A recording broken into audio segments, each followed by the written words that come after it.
ನಮಸ್ಕಾರ ಸ್ನೇಹಿತರೆ, national TV ಅರ್ಪಿಸುವ ಬಿಗ್ ಬಾಸ್ ಅಪ್ಡೇಟ್ಗೆ ಸ್ವಾಗತ. ನಾನು ಸುಜಯ್ ರಾಜ್. ಸ್ನೇಹಿತರೆ, ನಿನ್ನೆ ಎಪಿಸೋಡ್ನ ಶುರುವಿನಲ್ಲೂ ಕೂಡ ಬಿಗ್ ಬಾಸ್ ರೆಸಾರ್ಟ್ ಟಾಸ್ಕ್ ಚಾಲ್ತಿಯಲ್ಲೇ ಇತ್ತು. ರಾತ್ರಿ ಆದಮೇಲೆ ಯಾವ ರೀತಿಯೆಲ್ಲ ಟಾರ್ಚರ್ ಕೊಡಬೇಕು ಅಂತ ರಜತ್, ಭವ್ಯ ಮತ್ತು ತ್ರಿವಿಕ್ರಮ್ ಅವರು ಡಿಸ್ಕಸ್ ಮಾಡ್ತಾ ಇದ್ರು. ಅಫ್ಕೋರ್ಸ್ ಜಾಸ್ತಿ ಇನ್ಪುಟ್ಸ್ ರಜತ್ ಅವರಿಂದನೇ ಬರ್ತಾ ಇತ್ತು. ಒಟ್ಟಿನಲ್ಲಿ ಏನಂತಂದ್ರೆ ಡೆಸ್ಪರೇಷನ್ ಕಾಣ್ತಿತ್ತು. ಹೇಗಾದರೂ ಮಾಡಿ ಪಾತ್ರದಿಂದ ಹೊರಗಡೆ ತರಬೇಕು ಚೈತ್ರ ಆ್ಯಂಡ್ ಟೀಮ್ನ, ಹೇಗಾದರೂ ಮಾಡಿ ಕೋಪಗೊಳಿಸಬೇಕು ಅನ್ನುವಂತಹ ಒಂದು ಟಾರ್ಗೆಟ್ ಮಾಡಿ ಆಡಬೇಕು ಅನ್ನುವಂತಹ ಡೆಸ್ಪರೇಷನ್ ರಜತ್ ಅವರಲ್ಲಿ ಜಾಸ್ತಿ ಕಾಣಿಸ್ತಾ ಇತ್ತು. ಬಟ್ ಆದರೆ ತುಂಬ ಪೇಷನ್ಸ್ನಿಂದ ಚೈತ್ರ ಆ್ಯಂಡ್ ಟೀಮ್ ಈ ಒಂದು ಟಾರ್ಚರನ್ನು ತಡ್ಕೊಂಡ್ರು ಅಂತಲೇ ಹೇಳ್ಬೋದು. ರಜತ್ ಅವರು ಸಿಕ್ಕಾಪಟ್ಟೆ ಟಾರ್ಚರ್ ಕೊಟ್ಟರು. ಜೊತೆಗೆ ಹನುಮಂತ ಅವರು ಕೂಡ ನೆಕ್ಸ್ಟ್ ಡೇ ಮಾರ್ನಿಂಗ್ ಅಲ್ಲಿ ಮೇಲ್ಗಡೆ ಹೋಗಿ ಲಿಫ್ಟಲ್ಲಿ ಹೋಗಿ ಸಿಕ್ಕಾಪಟ್ಟೆ ಟಾರ್ಚರ್ ಕೊಟ್ಟರು. ಅಲ್ಲಿಂದ ವಸ್ತುಗಳನ್ನೆಲ್ಲ ಎಸೆಯೋದು, ಅದು ಮಾಡೋದು, ಸಿಕ್ಕಾಪಟ್ಟೆ ಅದೆಲ್ಲ ಟಾರ್ಚರ್ ಕೊಟ್ಟರು. ಬಟ್ ಎಲ್ಲವನ್ನು ಕೂಡ ತುಂಬ ಚೆನ್ನಾಗಿ ಸಹಿಸಿಕೊಂಡ್ರು. ಬಟ್ ಒಂದು ಹಂತದಲ್ಲಿ ಗೌತಮಿ ಅವರಿಗೆ ತಡ್ಕೊಳ್ಳೋದಕ್ಕಾಗಲಿಲ್ಲ. ಚೇಂಜಿಂಗ್ ರೂಮಿಗೆ ಹೋಗಿ ಅಳೋದಕ್ಕೆ ಶುರು ಮಾಡಿದ್ರು. ಬಟ್ ಅಗೇನ್ ಲೈಕ್ ರಾತ್ರಿ ಆಗುವಾಗ ಇನ್ಫ್ಯಾಕ್ಟ್ ರಜತ್ ಐಶ್ವರ್ಯ ಮತ್ತು ಹನುಮಂತ ಅವ್ರನ್ನ ಟಾರ್ಗೆಟ್ ಮಾಡಬೇಕು ಅಂತ ಅಂದ್ಕೊಂಡ್ರು. ಸಖತ್ ಟಾರ್ಚರ್ ಕೊಟ್ಟರು, ಸರಿಯಾಗಿ ತಡ್ಕೊಂಡ್ರು ಅಂತಲೂ ಹೇಳಬಹುದು.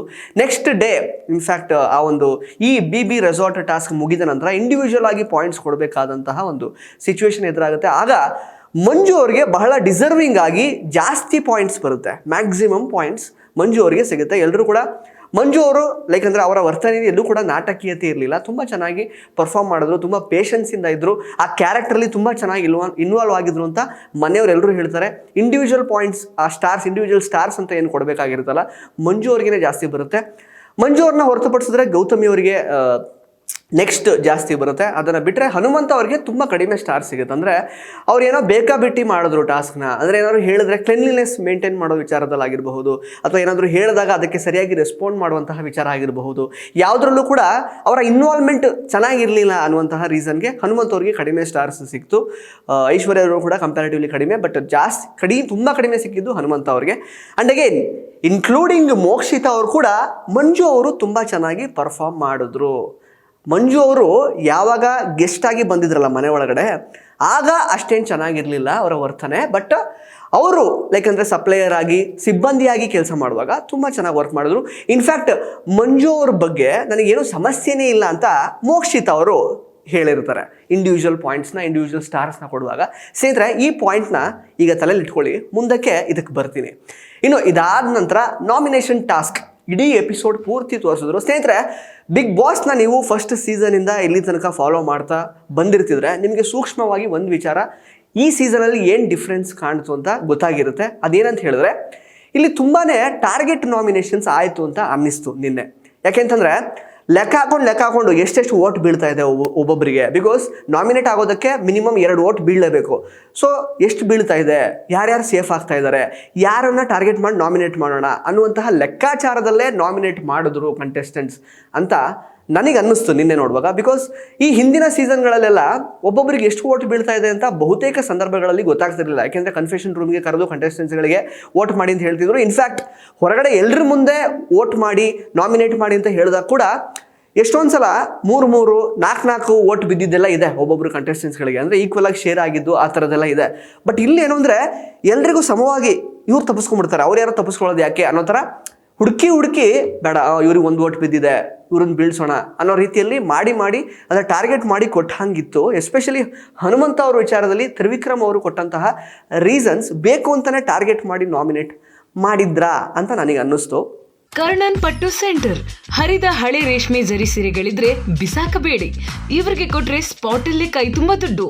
ಇನ್ನು ಡೀಟೇಲ್ಸ್ ಬೇಕು ಅಂದ್ರೆ 6380413916 ಈ ನಂಬರ್ಗೆ ಕಾಲ್ ಮಾಡಿ.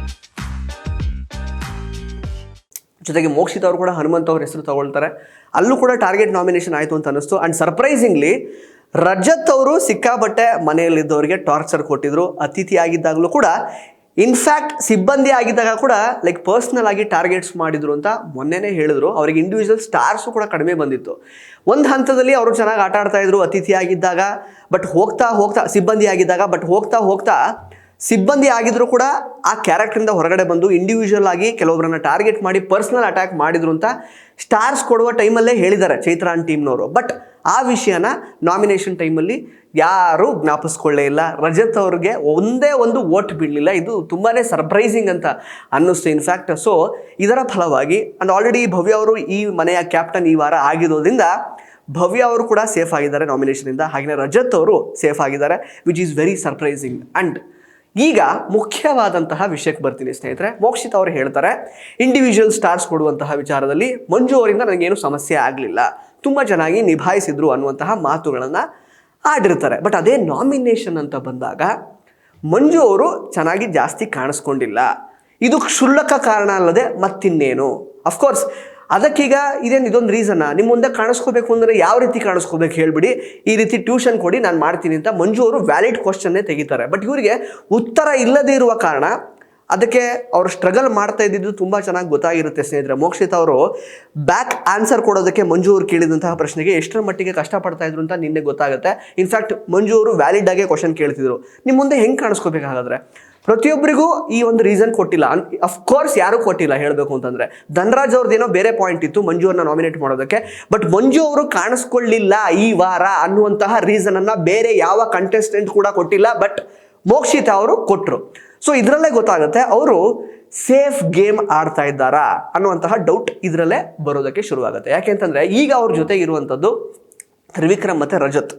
ಅವರ ಟೀಮಲ್ಲಿ ಈ ಸಲ ಆಟ ಆಡಿದ್ರು. ಸೊ ಅವರನ್ನಂತೂ ಈಗ ನಾಮಿನೇಟ್ ಮಾಡೋಕ್ಕಾಗಲ್ಲ. ತ್ರಿವಿಕ್ರಮ್ ಕಂಡ್ರೆ ಮೋಕ್ಷಿತ್ ಅವರಿಗೆ ಎಷ್ಟರ ಮಟ್ಟಿಗೆ ಅಸಮಾಧಾನ ಇದೆ, ತ್ರಿವಿಕ್ರಮ್ನ ಯಾವುದೇ ಕಾರಣಕ್ಕೂ ನಂಬಾರ್ದು ಅನ್ನುವಂತಹ ಮನಸ್ಥಿತಿ ಎಷ್ಟರ ಮಟ್ಟಿಗೆ ಮೋಕ್ಷಿತ್ ಅವ್ರ ಮೈಂಡಲ್ಲಿ ಕೂತಿದೆ ಅನ್ನೋದು ತುಂಬ ಚೆನ್ನಾಗಿ ಗೊತ್ತು ಪ್ರೇಕ್ಷಕರಿಗೆ. ಬಟ್ ಅವ್ರನ್ನ ನಾಮಿನೇಟ್ ಮಾಡೋಕ್ಕಾಗಲ್ಲ, ಯಾಕೆಂದರೆ ಅವ್ರ ಜೊತೆಗೆ ಆಟ ಆಡಿರೋದು ಈ ಸಲ.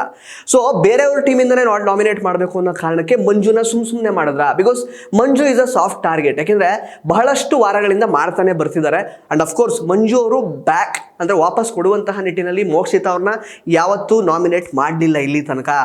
ಇನ್ಫ್ಯಾಕ್ಟ್ ಈ ಸಲ ಕೂಡ ಸುಮ್ಮನೆ ಕ್ಷುಲ್ಲಕ ಕಾರಣ ಕೊಟ್ಟರಲ್ಲ ಅನ್ನೋ ಕಾರಣಕ್ಕೆ ಮಂಜು ಅವರು ಮತ್ತೆ ಅವ್ರನ್ನೇ ನಾಮಿನೇಟ್ ಮಾಡ್ಬೋದಿತ್ತು. ನೀವು ಕೊಟ್ಟಂತಹ ರೀಸನ್ನೇ ಸರಿ ಇಲ್ಲ ಅಂತ, ವ್ಯಾಲಿಡ್ ರೀಸನ್ನೇ ಕೊಟ್ಟಿಲ್ಲ, ಕಾಣಿಸ್ಕೊಳ್ಳಿಲ್ಲ ಅಂತ ಹೇಳ್ಬಿಟ್ಟು. ಇನ್ಫ್ಯಾಕ್ಟ್ ಸ್ಟಾರ್ಸ್ ನನಗೆ ಇಂಡಿವಿಜುವಲ್ ಸ್ಟಾರ್ಸ್ ಬಂದಿರೋದು ನನಗೆ ಈ ಒಂದು ವಾರದ ಟಾಸ್ಕ್ಗಳಲ್ಲಿ ಜಾಸ್ತಿ ಸ್ಟಾರ್ ಬಂದಿದ್ದೆ ನನಗೆ. ನೀವು ಕೂಡ ಹೇಳಿದಿರ ಚೆನ್ನಾಗಿ ಪರ್ಫಾರ್ಮ್ ಮಾಡಿದ್ರಿ ಅಂತ.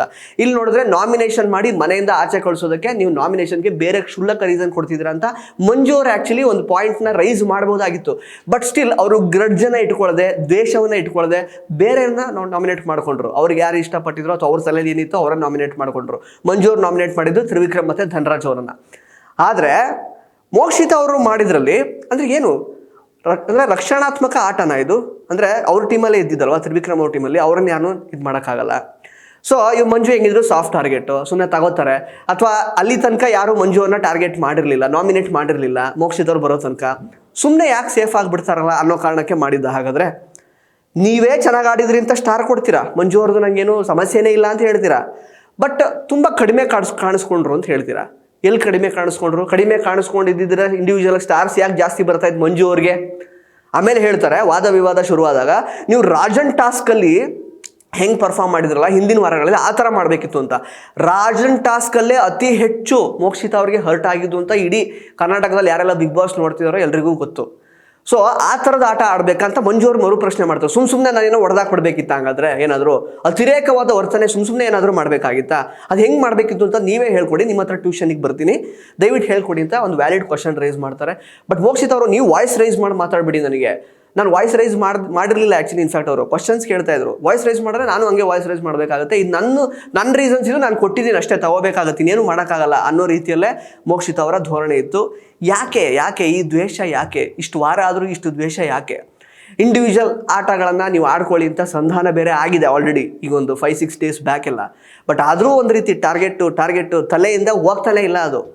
ಅದು ಯಾಕೆ ತಲೆಯಿಂದ ತೆಗಿತಾ ಇಲ್ಲ ಆ ಹುಳವನ್ನು? ಮಂಜು ಅನ್ನೋ ಹುಳನ ಯಾಕೆ ತಲೆಯಿಂದ ತೆಕ್ಕೋತಾ ಇಲ್ಲ ಮೋಕ್ಷಿತ ಅವರು? ನಿನ್ನೆ ಒಂದು ನಾವು ತಮ್ನೇಲಲ್ಲಿ ಪದ ಉಪಯೋಗಿಸಿದ್ವಿ, ಅಂದರೆ ಮಂಜು ಬೆನ್ನು ಬಿಡದ ಬೇತಾಳ ಮೋಕ್ಷಿತ ಅವರು ಅಂತ. ಈ ಥರ ಸಿಚುವೇಶನ್ ಕ್ರಿಯೇಟ್ ಆಗಿಲ್ಲ ಅಂತಂದರೆ ನಮಗೂ ಆ ರೀತಿ ತಮ್ನೇಲು ಕೊಡಬೇಕು ಅಂತ ಇರಲ್ಲ ಅಲ್ವಾ ಸ್ನೇಹಿತರೆ? ಅದು ಯಾಕೆ ಹೇಳ್ತೀವಿ ಅಂತಂದರೆ ಅವ್ರು ಹಿಂದೆನೇ ಬಿದ್ದಿದ್ದಾರೆ ಅಂತ ಅವ್ರದ್ದೇ ತಲೆ ಒಳಗೆ. ಓಕೆ, ಅವರಿಂದ ಏನೋ ಇಷ್ಟ ಆಗಲಿಲ್ಲ, ದೂರ ಬಂದ್ರಿ, ದೂರ ಇದ್ಬಿಡಿ ಬೇಡ. ಅಥವಾ ಅವರೇನಾದರೂ ನಿಮ್ಮನ್ನು ಟಾರ್ಗೆಟ್ ಮಾಡಿ ನಿಮ್ಮ ಥರ ನಾಮಿನೇಟ್ ಮಾಡ್ತಿದ್ದಾರಾ, ಅಥವಾ ಎಲ್ಲಾದರೂ ನಿಮ್ಗೆ ಕಾಲು ಕೆಲಸ ಮಾಡ್ತಿದ್ದಾರಾ? ಏನೂ ಮಾಡಿಲ್ಲ ಮಂಜು ಅವರು. ಅವ್ರ ಪಾಡಿಗೆ ಅವ್ರು ಇರ್ತಾರೆ, ಅವ್ರ ಆಟ ಅವ್ರು ಆಡ್ತಾ ಇದ್ದಾರೆ.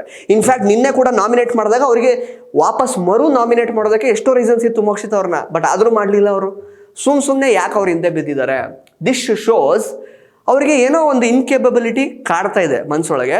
ಸೊ ಅದನ್ನು ಹೊರಗೆ ಹಾಕೋದಕ್ಕೆ, ಇನ್ಸೆಕ್ಯೂರಿಟಿಯನ್ನು ಹೊರಗೆ ಹಾಕೋದಕ್ಕೆ ಮಂಜು ಒಂದು ರೀತಿ ವೇದಿಕೆ, ಎಲ್ಲ ಒಂದು ಕಡೆ ಅವ್ರ ಮೇಲೆ ಎತ್ತಾಕ್ಬಿಡೋಣ ಅನ್ನೋ ರೀತಿಯಲ್ಲಿ ಅವ್ರು ಆಟ ಆಡ್ತಿದ್ದಾರೆ. ಇನ್ಫ್ಯಾಕ್ಟ್ ಹನುಮಂತ ಅವರು ಸರಿಯಾದ ರೀಸನ್ ಕೊಟ್ಟರು ಮೋಕ್ಷಿತ್ ಅವ್ರನ್ನ ನಾಮಿನೇಟ್ ಮಾಡಿದಾಗ. ಅಕ್ಕ ನೀವು ಫಿಸಿಕಲ್ ಟಾಸ್ಕ್ಗಳು ಅಂತ ಬಂದಾಗ ತುಂಬ ಹೆದರ್ತಾ ಇದ್ದೀರಾ, ಇದೇ ಪದನ ಉಪಯೋಗಿಸಿದ್ದಾರೆ ಹನುಮಂತ್ ಅವ್ರದ್ದು ಕರೆಕ್ಟ್ ನಾಮಿನೇಷನ್ ಹೇಳಬೇಕು ಅಂತಂದರೆ ನಿನ್ನೆ ಮಾಡಿರೋರಲ್ಲಿ. ಬಟ್ ತ್ರಿವಿಕ್ರಮ್ ಅವರು ಹನುಮಂತ್ ಅವ್ರನ್ನ ಯಾಕೆ ನಾಮಿನೇಟ್ ಮಾಡಿದ್ರು ಗೊತ್ತಿಲ್ಲ. ಅಂದರೆ ನಾವು ಈ ಸಲ ಏನೋ ಟಾಸ್ಕ್ಗಳಲ್ಲಿ ಚೆನ್ನಾಗಿ ಪರ್ಫಾರ್ಮ್ ಮಾಡಿಲ್ಲ, ಓಕೆ ಫೈನ್, ಬಟ್ ಸ್ಟಿಲ್ ಅವ್ರು ಮಾಡಿದನೆಲ್ಲ ಅವರು ಅಂದರೆ ಅವರನ್ನ ಮನೆಯಿಂದ ಆಚೆ ಹಾಕಬೇಕು, ಮನೆಯಲ್ಲಿ ಇರೋದಕ್ಕೆ ಅರ್ಹತೆ ಇಲ್ಲ ಅನ್ನೋ ರೀತಿಯಲ್ಲಿ ಏನೂ ರೀಸನ್ಸ್ ಇರಲಿಲ್ಲ ಅಲ್ವಾ ಹನುಮಂತ್ ಅವ್ರನ್ನ ಹೊರಗೆ ಹಾಕೋದಕ್ಕೆ. ಮನೆಯಲ್ಲಿ ಇರೋದಕ್ಕೆ ಅರ್ಹತೆ ಇಲ್ಲದೇ ಇರುವಂತಹ ಕಂಟೆಸ್ಟೆಂಟ್ಸ್ ತುಂಬ ಜನ ಇದ್ದಾರೆ ಒಳಗಡೆ. ಸೊ ಅವ್ರನ್ನ ಬಿಟ್ಟು ನೀವು ಹನುಮಂತಕ್ಕೆ ಕೊಡ್ತೀರಾ ಅಂತಂದರೆ ಎಲ್ಲೋ ಒಂದು ಕಡೆ ಹನುಮಂತ ಯಾಕೋ ಸುಮ್ಮನೆ ಉಳ್ಕೋತಾ ಇದ್ದಾನೆ, ಸೈಲೆಂಟಾಗಿ ಇದ್ಕೊಂಡು ಅವ್ನು ಸೇಫ್ ಆಗ್ತಾ ಇದ್ದಾನೆ, ಇವನು ಫೈನಲ್ ಕಂಟೆಸ್ಟೆಂಟ್ ಅನ್ನೋದೇನಾದ್ರು ತ್ರಿವಿಕ್ರಮ್ ಅವ್ರಿಗೆ ತಲೆಗೆ ಬಂದುಬಿಟ್ಟಿದೆಯಾ ಫಿನಾಲೆ ಕಂಟೆಸ್ಟೆಂಟ್ ಅಂತ, ಹಾಗಾಗಿ ಮಾಡಿದ್ರ. ಅದಕ್ಕೋಸ್ಕರನೇ ಮೋಕ್ಷಿತಾ ಅವರು ಹನುಮಂತ ಅವ್ರನ್ನ ಯಾಕಂದರೆ ಇದು ಮಾಡಿದ್ರ. ಆ ಡೌಟ್ ಅಂತೂ ನಿನ್ನೆ ನಾಮಿನೇಷನ್ಸ್ ನೋಡುವಾಗ ಗೊತ್ತಾಗುತ್ತೆ. ಆ್ಯಂಡ್ ಅಗೇನ್ ಇನ್ನು ಐಶ್ವರ್ಯ ಅವ್ರ ವಿಷಯಕ್ಕೆ ಬರೋದಾದರೆ ಭವ್ಯ ಅವರು ಅದೇನೋ ಅಗೇನ್ ಈಗ ಮೋಕ್ಷಿತಾ ಅವ್ರು ಹೆಂಗೆ ಮಂಜು ಹಿಂದೆ ಬಿದ್ದಿದ್ದಾರಲ್ಲ ಅದೇ ರೀತಿ ಭವ್ಯ ಅವರು ಐಶ್ವರ್ಯ ಹಿಂದೆ ಬಿದ್ದಿದ್ದಾರೆ. ಯಾವಾಗ ನೋಡಿದ್ರು ನಾಮಿನೇಷನ್, ಡೈರೆಕ್ಟ್ ನಾಮಿನೇಷನ್ ಅವರೇ. ಲಾಸ್ಟ್ ವೀಕ್ ಕೂಡ ಇನ್ಫ್ಯಾಕ್ಟ್ ಡಮ್ಮಿ ನಾಮಿನೇಷನ್ ಮಾಡಬೇಕಾಗಿತ್ತು ಕ್ಯಾಪ್ಟನ್ ಆಗಿ, ಆ ಟೈಮಲ್ಲೂ ಐಶ್ವರ್ಯ ಹೆಸರು ತಗೊಂಡಿದ್ರು. ಈಗ ಅದಾಗಿ ಒಂದು ವಾರದಲ್ಲಿ ಸಾಕಷ್ಟು ಈಕ್ವೇಷನ್ಸ್ ಚೇಂಜ್ ಆಗಿರುತ್ತೆ ಮನೆಯಲ್ಲಿ. ಬಟ್ ಸ್ಟಿಲ್ ಅವರಿಗೆ ನೆಗೆಟಿವ್ ಆಗಿ ಐಶ್ವರ್ಯ ಅವರೇ ಕಾಣ್ತಾರೆ. ಈ ಸಲ ಕೂಡ ಕ್ಯಾಪ್ಟನ್ ಆಗಿ ಡೈರೆಕ್ಟ್ ಆಗಿ ನಾಮಿನೇಟ್ ಮಾಡಬೇಕು ಅನ್ನುವಂತಹ ಒಂದು ಸಂದರ್ಭ ಬಂದಾಗ ಮತ್ತೆ ಐಶ್ವರ್ಯ ಅವ್ರನ್ನೇ ತಗೋತಾರೆ. ಅವರಿಗೆ ಬೇರೆ ಯಾರೂ ಕಾಣ್ತಾನೆ ಇಲ್ಲ.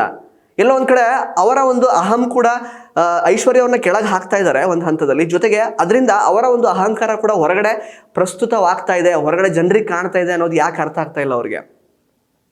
ಇಲ್ಲಿ ತನಕ ಇನ್ನು ಮುಂದಕ್ಕೂ ಕೂಡ ನನಗೆ ಗೊತ್ತಿಲ್ಲ, ಭವ್ಯ ಮತ್ತು ತ್ರಿವಿಕ್ರಮ್ ಅವರು ನಾಮಿನೇಟ್ ಮಾಡ್ಕೊಳ್ಳೋದನ್ನು ಬಹುಶಃ ನಾವು ನೋಡೋಕ್ಕೆ ಆಗಲ್ಲ ಅನಿಸುತ್ತೆ. ಆ ಥರದೊಂದು ಸಿಚುವೇಶನ್ನೇ ಬರಲ್ಲ ಅನಿಸುತ್ತೆ. ಅದು ಸೇಫ್ ಗೇಮ್ ತಾನೆ. ಅಂದರೆ ತಮಗೆ ಯಾರು ಅಂದರೆ ಒಬ್ಬರ ಜೊತೆ ಕಂಫರ್ಟಬಲ್ ಇದೆಯೋ ಒಂದು ಝೋನು, ಅದನ್ನು ಅವ್ರು ಬಿಟ್ಕೊಡಕ್ಕೆ ರೆಡಿ ಇಲ್ಲ. ಸುಮ್ಮನೆ ಜಗಳ ಮಾಡ್ತಾರೆ ಏನೋ ಒಂದು ಪಾಯಿಂಟ್ಸಿಗೆ ಯಾವುದೋ ಇದು ಬಿಟ್ಟರೆ. ಈಗ ಹಂಗೆ ನೋಡಿದ್ರೆ ಗೌತಮಿ ಅವರು ಕ್ಯಾಪ್ಟನ್ಸಿ ಟಾಸ್ಕಿಂದನೇ ಹೊರಗೆ ತೆಗೆದ್ರು ತಮ್ಮ ಗೆಳೆಯ ಮಂಜುನನ್ನು ಲಾಸ್ಟ್ ವೀಕಲ್ಲಿ. ಆ ಥರದೊಂದು ಸಿಚುವೇಶನ್ ಬಹುಶಃ ತ್ರಿವಿಕ್ರಮ್ ಮತ್ತು ಭವ್ಯ ಅವ್ರ ಮಧ್ಯೆ ಆಗೋದಕ್ಕೆ ಸಾಧ್ಯನೇ ಇಲ್ಲ. ಸಣ್ಣ ಪುಟ್ಟ ಕೋಳಿ ಜಗಳ, ಫನ್ನಿ ಜಗಳ, ಕ್ಯೂಟ್ ಜಗಳ ಆಗ್ತವಷ್ಟೇ. ಅದನ್ನು ಬಿಟ್ಟರೆ ಕ್ಯಾಪ್ಟನ್ಸಿ ಇದನ್ನು ಹೊರಗಿಡೋದಾಗಲಿ ಅಥವಾ ನಾಮಿನೇಟ್ ಮಾಡೋದಾಗಲಿ ಆಗುವಂತಹ ಸಿಚುವೇಶನ್ ಬಹುಶಃ ಬರಲ್ಲ. ಭವ್ಯ ಅವರು ಅರ್ಥ ಮಾಡ್ಕೋಬೇಕಾಗಿರೋದು ಒಂದೇನೆ, ಕೇವಲ ನಾನು ಒಬ್ಬರ ಜೊತೆಗೆ ಮಾತ್ರ ಕಂಫರ್ಟ್ ಝೋನಲ್ಲಿ ಇದ್ದರೆ ಬಿಗ್ ಬಾಸ್ ಅನ್ನುವಂತಹ ಗೇಮನ್ನು ಗೆಲ್ಲಕ್ಕಾಗಲ್ಲ, ಜನರ ಮನಸ್ಸನ್ನು ಗೆಲ್ಲಕ್ಕಾಗಲ್ಲ. ಇಲ್ಲಿ ತನಕ ಅದಾಗಿಲ್ಲ. ಫಸ್ಟ್ ಆಫ್ ಆಲ್ ಇಷ್ಟು ಸೀಸನ್ಗಳಲ್ಲಿ ಮನೆಯವ್ರ ಎಲ್ಲರ ಜೊತೆಗೂ ಒಂದು ಹೆಲ್ದಿ ಒಂದು ಫ್ರೆಂಡ್ಶಿಪ್ಪನ್ನು ಇಟ್ಕೊಳ್ಳದೇ ಇರುವಂತಹ ಸದಸ್ಯ ಬಿಗ್ ಬಾಸ್ ಟೈಟಲ್ ವಿನ್ ಆಗಿರುವಂತಹ ಉದಾಹರಣೆ ಇಲ್ಲಿ ತನಕ ಇಲ್ಲ. ಎಲ್ಲೋ ಕೆಲವೊಂದಷ್ಟು ಆಗಿದೆ, ಕೆಲವೊಂದು ಇದು 4ನೇ ಬಿಗ್ ಬಾಸ್ ಸೀಸನಲ್ಲಿ ಆಗಿದೆ. ಅದು ಕಂಪ್ಲೀಟ್ಲಿ ಎಕ್ಸೆಪ್ಷನ್ ಅಂತ ಹೇಳ್ಬೋದು ಅಷ್ಟೇ. ಬಟ್ ಯಾವಾಗಲೂ ನೀವು ಒಳ್ಳೆ ರೀತಿಯಲ್ಲಿ ಎಲ್ಲರ ಜೊತೆಗೆ ಒಂದು ಹಾರ್ಮೋನಿಯನ್ನು ಅಟ್ಲೀಸ್ಟ್ ಇಫ್ ನಾಟ್ ನೀವು ಕ್ಲೋಸ್ ಆಗಿ ಒಬ್ಬರಿಗೆ ಬಕೆಟ್ ಹಿಡ್ಕೊಂಡು ಇಡಬೇಕು ಅಂತಲ್ಲ, ಒಂದು ರೀತಿ ಒಳ್ಳೆ ಒಂದು ಹಾರ್ಮೋನಲ್ ಲೈಫ್ ಸ್ಟೈಲ್ನ ನೀವು ಅಲ್ಲಿ ಅಡಾಪ್ಟ್ ಮಾಡ್ಕೊಂಡಿಲ್ಲ, ಎಲ್ಲರನ್ನೂ ಒಂದೇ ರೀತಿ ಕಾಣುವಂತಹ ಮನಸ್ಥಿತಿ ಒಬ್ಬರಲ್ಲಿಲ್ಲ ಅಂತಂದರೆ ಅವ್ರಿಗೆ ಕಪ್ ಗೆಲ್ಲಕ್ಕಂತೂ ಆಗಲ್ಲ. ಇಲ್ಲಿ ತನಕ ಆಗಿಲ್ಲ ಅದು.